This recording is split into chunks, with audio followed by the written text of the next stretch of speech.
Salut à tous, je vous retrouve pour une nouvelle vidéo. Donc aujourd'hui ce sera une revue sur un anti-cerne. Donc cet anti-cerne c'est le HD de chez Make Up For Ever. Donc voilà, que j'ai acheté il y a maintenant un petit peu moins d'un mois. Donc comme ça j'ai pu me faire une idée. C'est la première fois que je l'utilise. Donc j'ai le fond de teint HD de Make Up For Ever. Donc j'allais en chercher un deuxième parce que le premier était terminé et j'avais besoin d'un anti-cerne. Et je me suis dit, je vais essayer de faire le combo des deux, c'est-à-dire utiliser le fond de teint et l'anti-cerne de la même gamme, ce qui m'a permis en fait de trouver en fonction de ma couleur de fond de teint l'anti-cerne qui pouvait se rapprocher le mieux. Parce que c'est vrai qu'on utilise des anti-cernes autres, on va dire autres, la chose c'est de trouver la teinte qui correspond à la teinte du fond de teint. Donc en général il faut un ton en dessous du fond de teint, ce qui permet d'illuminer le dessous de l'œil. Donc là je trouvais ça assez pratique et puis voilà, pour comparer les deux, donc j'ai fait ça avec la conseillère de chez Sephora qui m'a relativement bien conseillé. Donc j'ai acheté le 315. Donc le 315 et ma teinte de fond de teint HD c'est le 118, N118. Donc voilà, donc pour commencer, donc au niveau packaging, donc c'est un espèce de stylo et c'est un embout un petit peu en silicone comme celui-ci. Je ne sais pas si vous allez bien voir. Donc voilà, que l'on tourne et le produit sort. Donc d'un premier abord je trouvais ça assez pratique. Parce que en fait avant j'utilisais celui de chez Kiko, enfin c'est pas l'anti-cerne en soi, c'est le Full Coverage Concealer qui est très bien pour masquer les imperfections. J'utilisais aussi en anti-cerne parce que moi j'ai pas forcément de poche de grosses cernes, c'est plutôt on va dire voilà cette couleur un petit peu bleutée qu'on a sous les yeux que je voulais vraiment cacher. Donc avant j'utilisais celui-ci, mais comme c'est une texture... je vais vous montrer, c'est une texture, on va dire crème hein, dans un pot. Je trouvais ça un petit peu difficile à appliquer, puis ça marquait les ridules, etc. Donc je voulais quelque chose de fluide, ce qui est le cas pour ce stylo. Donc premier abord, quand j'ai vu ce packaging un petit peu, voilà, hein, c'est vachement souple, hein, en silicone, je me suis dit... c'est pas mal. C'est vrai que la conseillère m'a dit c'est au niveau hygiène, c'est bien.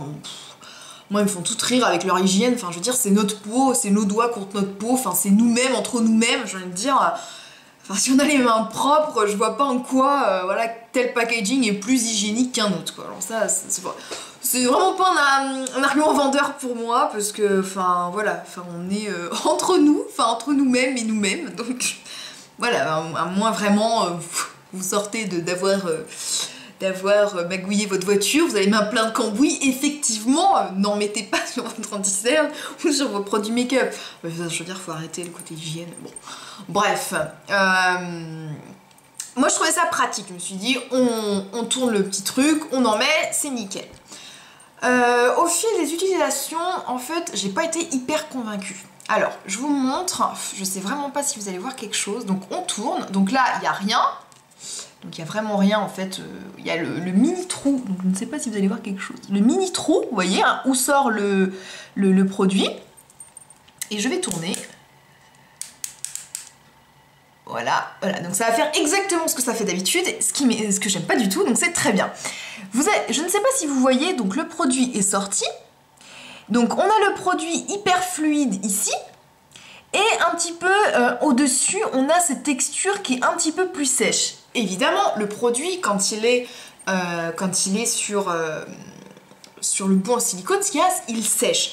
Donc quand on tourne le produit, on a d'abord cette espèce de truc qui sort un petit peu sec, un petit peu dégueulasse, et ensuite le produit beaucoup plus fluide. Sauf que comme c'est mélangé, c'est un petit peu compliqué de faire la différence et de prendre juste ce qu'il faut. Donc moi ce que j'aime pas c'est ça, c'est parce que du coup ça donne une texture beaucoup plus sèche et hyper difficile à appliquer sur le contour, enfin sur le cerne. Donc des fois ce que je fais, j'utilise le pinceau P86 hein, de chez Sigma qui a un embout, vous voyez, un petit peu un petit peu en pointe qui va me permettre vraiment de prendre, juste la partie vraiment fluide comme ceci et d'ensuite d'appliquer sous l'œil.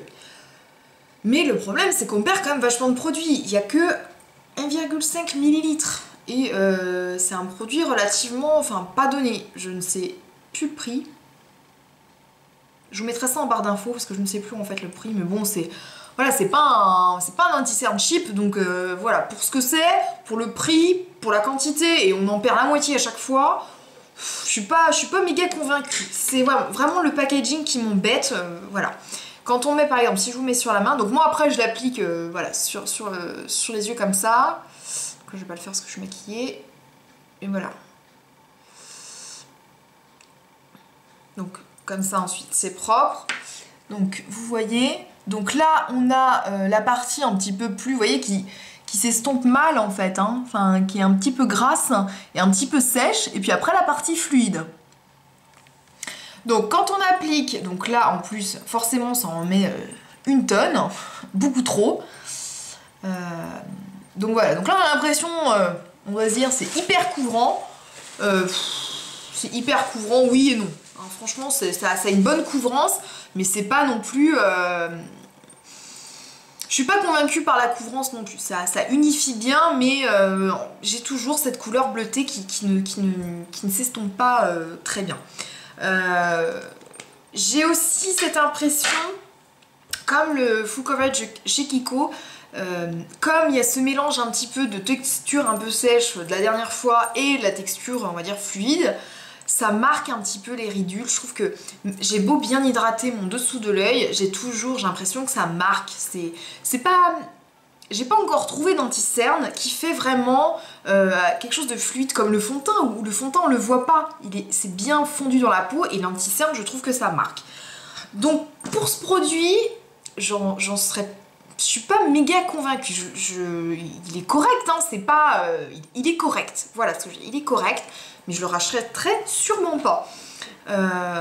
Donc voilà, donc pour le packaging, on va dire, c'est pratique, ça prend pas de place, mais ça non, quoi. Cet embout silicone, je trouve, enfin moi ça me convient pas du tout, quoi. Et puis alors le truc, voilà, par exemple, en direct, le produit continue à ressortir. Vous voyez, j'ai pas tourné et j'en ai encore. On perd du produit, c'est hallucinant. Et donc ça va sécher, et après ça va boucher, et il va falloir tourner plein de fois, et après, ça va ressortir d'un coup. Donc non. Non, Make Up For Ever, non. Ah, fond de teint HD top, mais ça, non. Je suis désolée, non, j'aime pas du tout. Par contre, ce qui était pas mal, effectivement, c'est la couleur, enfin la teinte de l'anti-cerne était bien adaptée par rapport à mon fond de teint. Que dire de plus sur cet anti-cerne? Voilà. Un blanc. Non, il est pas complètement catastrophique, hein. Je veux dire, il couvre. La couvrance est correcte. C'est ça qui le sauve un petit peu. Et puis il tient relativement bien, quand même. Ça, il a ça aussi pour lui. C'est-à-dire que bien poudré, hein, et moi je poudre en ce moment, j'ai acheté une nouvelle poudre, la poudre de Soft Powder de chez Kiko, qui est excellente, et donc qui matifie très bien et qui fait très bien tenir le fond de teint et l'anti-cerne. Donc en termes de tenue, j'aime beaucoup. Il tient toute la journée, il n'y a pas de souci. Couvrance, voilà, moyenne, normale, quoi. C'est, voilà. Mais voilà, ce que j'aime pas, c'est cette impression de marquer un peu la sécheresse un petit peu sous les yeux, parce que les yeux c'est vraiment une peau quand même, quand on touche on voit bien, c'est une peau très très sensible, très très fine, donc si on met quelque chose de plutôt sec et peu hydratant, forcément sur les yeux, enfin sous les yeux c'est marqué. Donc voilà, donc je vais le terminer, parce que quand même il est pas aussi horrible que ça, mais je le rachèterai pas. Moi je vous le conseillerais pas forcément, parce que moi ce qui m'a vraiment déçu c'est le packaging, et dans le sens où le packaging m'empêche de bien utiliser ce produit, et puis je ne trouve pas ça si fluide que ça, et je pense qu'il y a des anti-cernes moins chers qui valent autant le coup. Donc voilà. Donc j'espère que cette petite revue vous aura plu. J'espère que je vous en ferai plein d'autres très bientôt. Et puis voilà. Donc je vous fais plein de bisous, puis je vous dis à très bientôt. Ciao!